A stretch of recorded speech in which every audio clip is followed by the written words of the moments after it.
stoop culture is not as much as it used to be. I don't know who now comes out, hangs out, and sits on stoops. Strangers may sit on your stoop coming way home. Is it a lost thing? Nobody plays stoop ball, I'll tell you that. Very true. You've been on this stoop for a really long time, since 1997. That's when I was born. You're going to be amazed. This is the longest I've sat on this stoop in my life, in this stoop.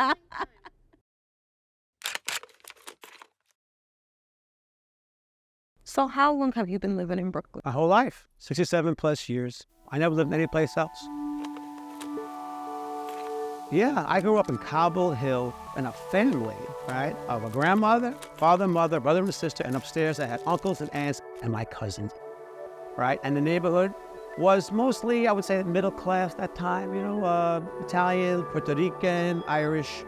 But I loved it, and it was a great neighborhood, and it was the reason for why I had like a spirit of real gratitude and joy. So decorating the house outside was a big deal for his family. Yeah. So his mom, this is all handmade stuff.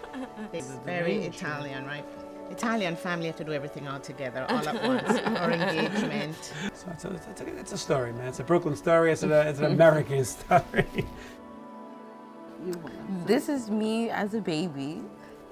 And this is Queens. Yes, this is Queens. This is around the corner from where I used to live. I remember this. Me and my mom just had like a little photo shoot this day. It was just me and my mom. But this is so crazy. You keep that picture.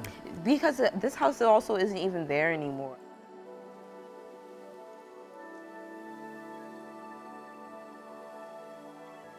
Seeing high-rise buildings on Jamaica Avenue is a bit perplexing. Small neighborhood places kind of are vanishing. Mom and pop shops are disappearing. They're trying to even rename it. Even in Jamaica. It could call it downtown Jamaica, like just little things like that. So what is the neighborhood like now? Nobody's outside.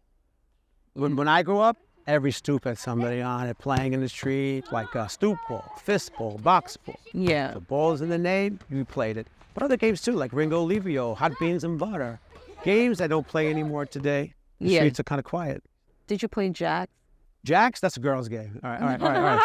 My mom I don't want to be sexist game. here, but I was a ball player, man. I'm telling you. We broke many a window. Well, that was my childhood, yeah. I didn't know I was going to go blind. When I was 24, they told me. I'm so happy I did so much in playing those games and being involved, and it sustained me now, and I found other ways too.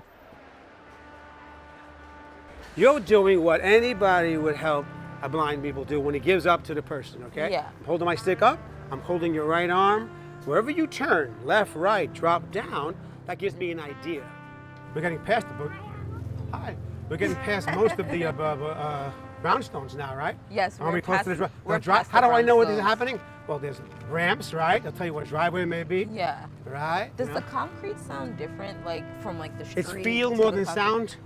When I put my stick over the edge, it's hitting, right? So you can tell, gradation, slipperiness, corners have drop-offs. Right. The palm is just telling me stories, right? Yeah. The ground. This is the place where the bodega used to be. Nice. I would say at least 10, 12 years ago, that bodega's been gone. What does it look like to you? I know what it feels like to me. Yeah. I've been there a few times to buy stuff. So this restaurant is very modern, very new age. It has this real nice blue, green, floral kind of wallpaper. Back in the day, it was a tight, small little bodega. I never went down the aisles. Yeah. The man behind, Mr. Juan, he would go get the food for me. But he was a wonderful man, went to our church. Still see him now and then, passing by in the It was a neighborhood. family-run business. Family, I knew his wife, I knew his children. I was the confirmation man for his son. That is a story about gentrification right there in a nutshell. Right. And inspired me to write a poem. There used to be a bodega on the corner of my block, just minutes from a supermarket line with endless stock. But the last time Mr. Juan clasped his weathered storefront lock, the neighborhood was something good to the ticking of the clock. For 17 enduring years, you knew he would be there. A loaf of bread, some milk to paper, a laugh, a smile so near. Come up short, no problem. Next time you can pay. But there'll be no more next time, because tomorrow is today. Beautiful. Thank you for sharing that with me. I love poetry, but didn't write poetry until I lose my sight. When you're blind, you have to create the world around you. It's metaphorical.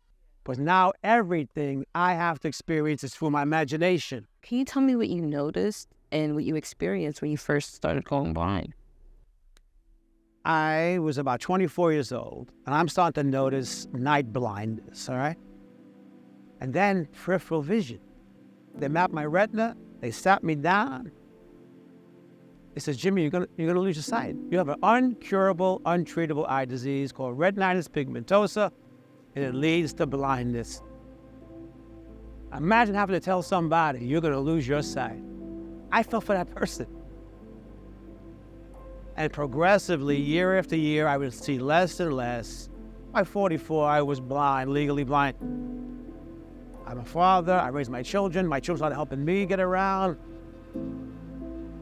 And just I kept on adapting. I said, okay, I'm gonna take this blindness and I'm gonna make a poem out of it or play music. Because I'm an optimist and my main thing in life is to share who I am. And if I gotta go through life not seeing anymore, I'll make you see the world through my inner light, all right? I just like that. And I would say I'm a better person because I'm blind. Better. Yeah. When you're blind, you gotta be in the moment. If I cross the streets without listening, I wouldn't make it. Once I get the stick, it's like Moses in the Red Sea. They come to help you. I meet Diane in 1980. It was about the same time I started to lose my vision. So many times I've used this line, she blinded me with her beauty. These are he took and developed himself. Wow. Yeah, so he could still take pictures for a long time. Tell me all the things that you do. They all go back to sharing who I am. So I worked at the post office 20 years, but by 2000, I pretty much lost my sight. My wife said, Jimmy, you're gonna go teach. If you wanna call me anything, I'm a teacher. The poetry, the music, all comes to me. I wanted to share what I know with other people. I like to know, in your 26 years of life, now the things you're interested in, the things you do. So I'm in school for film and psychology. I write narrative stories. I write poetry. I write music. I take photos. What do you write about in your poetry? I feel like I write about my existential dread in life. Wow. Okay, on that note, I'm not going to let that hang. You have to elaborate what that means. What that means to me? There's a lot of ups and downs. There's a lot of hard experiences and things to cope with, you know. Poetry is like a release. So it's a way to get my feelings and thoughts and emotions out on paper. You said life is tough. Tell me why you think life is tough. Honestly, I faced some challenges with poverty, and that showed up with like how I lived and moved around a lot, right? Like I didn't grow up in the same place for years and years, and I had to foster hyper independence. Growing up with a parent who battled mental health issues, and also how that like affects, you know, how you raise your children and just how you interact with them. That did lean into my interest in why I study psychology in the mental health field. Are you proud of yourself? I am. You should be. Thank you. Nobody goes through life without facing difficult.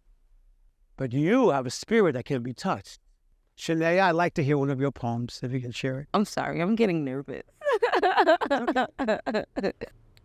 Window to the soul, do you see me eye to eye? Anguish on the shelf, do you notice walking by? Reaching to touch the souls, the ones that are made pure. Okay, I think I messed up. Nobody knows that but you, I think I messed up.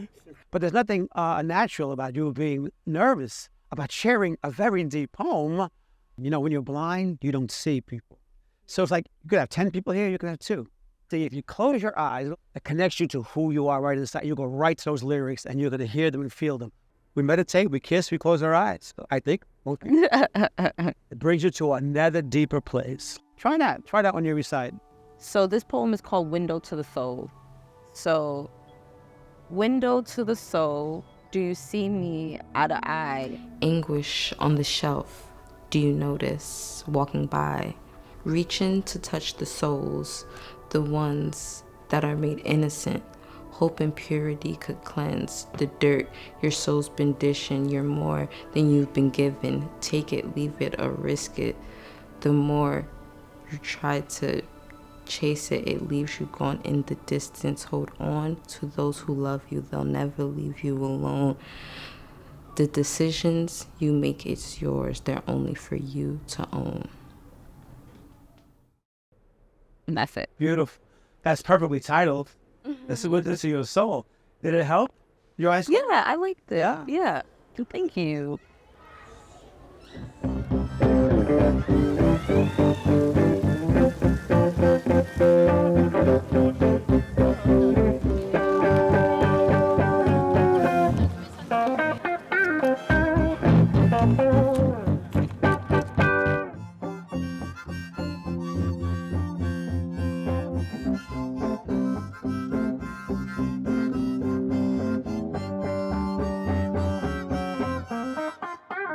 Hi, Jimmy. It's Shanaya. Yes. We're having a good time on the 27th. So Right. graduate in December, right? Yes. We're gonna really have a good time on You are in Brooklyn now. I live in Crowley Heights. I'm pretty new to this, but I've been out here for 3 years, since 2020. Right during COVID, you come. Yes. Nice choice. So how do you think, as a community of New Yorkers, that we can preserve our neighborhood? You tell stories. You become part of the community. The neighborhood is changing all the time. You can live in a city and not know your neighbor, or you can want to know your neighbor. And being blind is an open doorway to anybody to come help me, and then I get to know them. It means a lot to me, and it means a lot when you need help. So you're building a community, a brotherhood of people. I think I'm still building my community and figuring out what that looks like. You're in my community now, Yes, all right? I hope so. definitely.